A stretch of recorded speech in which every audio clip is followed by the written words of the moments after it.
di kelenteng Gie Yongbyo, Lasem, Rembang, terdapat altar yang cukup unik. Di atas altar itu terpampang patung sesosok pria berpakaian ala Jawa. Oleh penduduk Lasem, pria itu dikenal dengan nama Raden Panji Margono.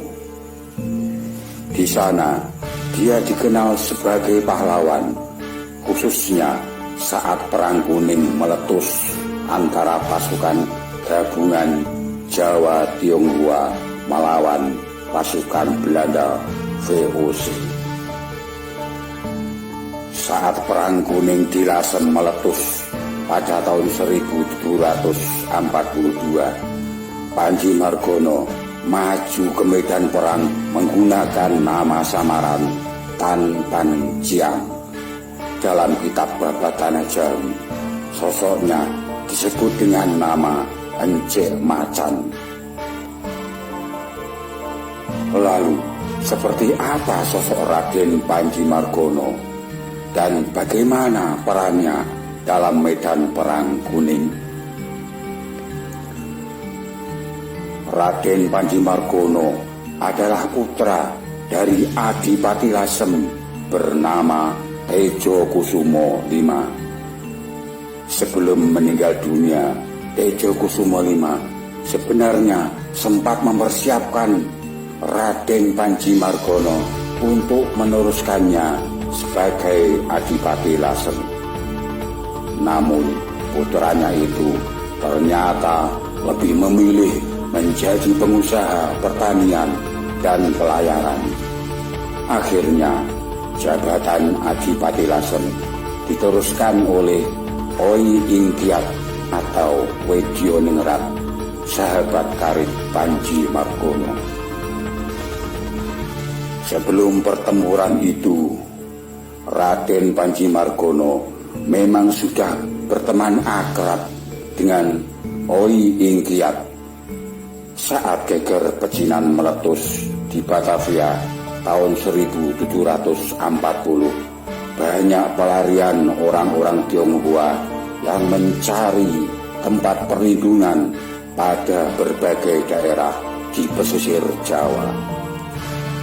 Sebagai orang Tionghoa, Oi Ingkiat mengajak Panji Margono yang berasal dari kalangan pribumi untuk melindungi para pengungsi itu.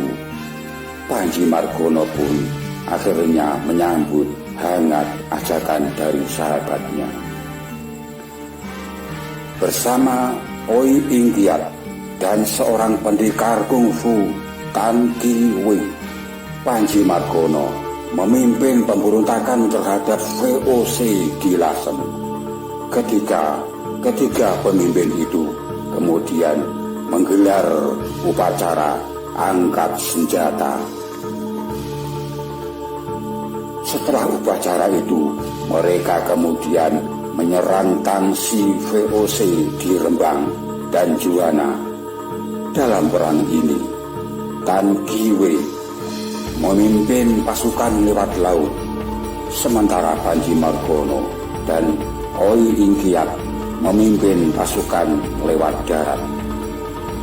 Dalam melakukan serangan itu, mereka dibantu oleh pasukan Tionghoa dan Jawa dari Purwodadi. Setelah tangsi Juwana takluk, Panji Margono dan pasukannya kemudian menyerang Jepara. Dalam kitab Babat Tanah Jawa, pertempuran ini disebut juga sebagai Perang Godo Balik. Penyerangan terhadap tangsi VOC di Jepara dimaksudkan sebagai batu loncatan untuk menyerang Semarang. Menurut almarhum Sigit Wicaksono, sesepuh masyarakat Lasem, setelah menyerang Semarang, pasukan gabungan Jawa Tionghoa itu dipukul mundur oleh VOC. Panji Margono dan Oi Ingkiat gugur terkena peluru VOC di tengah pertempuran itu. sebelum gugur di medan pertempuran, Panji Margono sempat mendengar berita kalau sahabatnya Oi Ingkiat telah gugur. Dia kemudian mengamuk dengan pedang naga Gak Sau Bun. Namun karena kurang waspada, dia kemudian juga ikut gugur dan jasadnya dimakamkan di desa Torokandang. Untuk memperingati jasa-jasa para pahlawan Perang Kuning, terutama Oi Ingkiat, Tan Ki Wei, dan Raden Panji Margono, pada tahun 1780 masyarakat Lasem membangun kelenteng di Babagan Lasem yang kemudian diberi nama Gyeongbyo. Selain Oi Ingkiat yang menjadi pemimpin Tionghoa Lasem, di kelenteng itu terdapat altar khusus bagi Raden Panji Margono.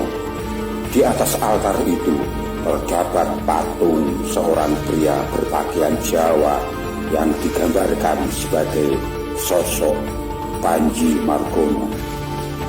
Oleh komunitas Tionghoa di Lasem, sosok Raden Panji Margono begitu dihormati sebagai orang Jawa Muslim yang turut berjuang bersama melawan penjajah Belanda.